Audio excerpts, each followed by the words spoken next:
আমাদের এখানে আজকে ভোরবেলা থেকে মানে আমি উঠে গেছি কম সম করে 5:30টার পরেই। তো তখন আমি ঘুম থেকে উঠে তো অবাক, ও বাবা দেখি একটুও মানে আলোই দেখা যাচ্ছে না, পুরো অন্ধকারে ভর্তি, মানে পুরো মেঘলা যাকে বলে সকালবেলা থেকেই।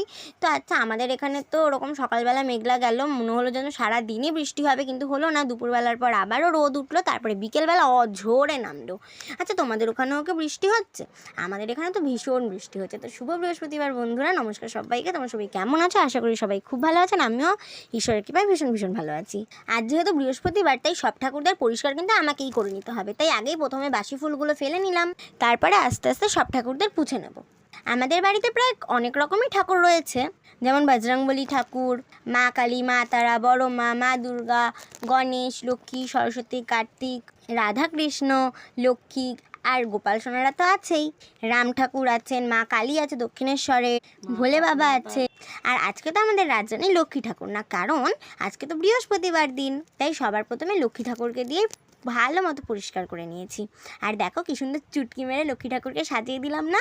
কেমন লাগছে আমাদের রাজরানীকে? এবার তো পুরো লক্ষ্মী লক্ষ্মী লাগছে না?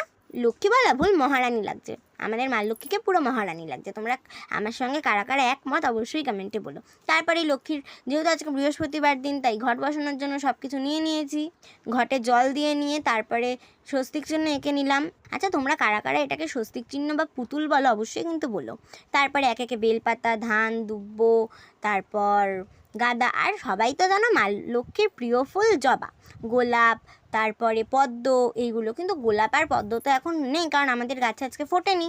সেহেতু জবাটাই মানে ফুল নিয়ে এসছে, সেহেতু জবাটাই দিয়ে নিলাম। আর এই দুব্বগুলো ওখানেরই, তো দুব্বগুলো দিয়ে নিলাম আস্তে আস্তে। আর এতগুলো দুব্ব কিন্তু আমি দেবো না, একটা ঘটের তলায় দেবো, আর একটা ঘটে দেবো, আর একটা মা লক্ষ্মীর কাছে দেবো, কারণ বাদবাকি দুব্বগুলো কিন্তু একজন খাবে। তোমরা আশা করি গেস করতে পারবে, পরে বলবো, ঠিক আছে ভিডিওর শেষে। তোমরাও কারা কারা আজকে আমার মতন ঘট বসালে সেটাও কিন্তু বলো। তারপরে সিঁদুর নিয়ে মা লক্ষ্মীর কপালে, সিঁথিতে, শাখা পলা সব কিছুতে সিঁদুর দিয়ে নিয়ে আমি একটু সিঁদুর পরে নিলাম, মানে টিপ পরে নিলাম মা লক্ষ্মীর। আর গোপাল ভাই যে জামাটা পরে আছে সেটা কিন্তু আমার মা নিজের হাতে বানিয়েছে, ছোটদের জন্য এখনো বানাতে পারেনি। তারপর সব ভাইদের মালা পরিয়ে নিলাম।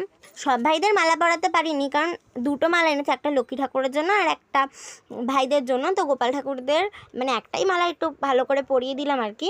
তারপরে মা লক্ষ্মীকে একটু সুন্দর করে সাজিয়ে নিলাম, আমাদের রাজরানীকে, মহারানীকে। আর ভোগ প্রসাদের জন্য কিন্তু লেবু, মৌসম্বি লেবু আর মিশ্রি আর তুলসী পাতা ছাড়া তো ভোগ হয়ই না, তোমরা সবাই জানো। তো ওই ভিডিওটা নেক্সট পার্টে আসছে। এখন তোমরা ঝটপট কমেন্ট করে বলো যে আমাদের ঠাকুরদের সবাইকে কেমন লাগছে, আর আমার মহালক্ষ্মী মানে রাজরানীকে কেমন লাগছে অবশ্যই জানিও। টাটা বাই বাই, সবাই ভালো থেকো, সুস্থ থেকো।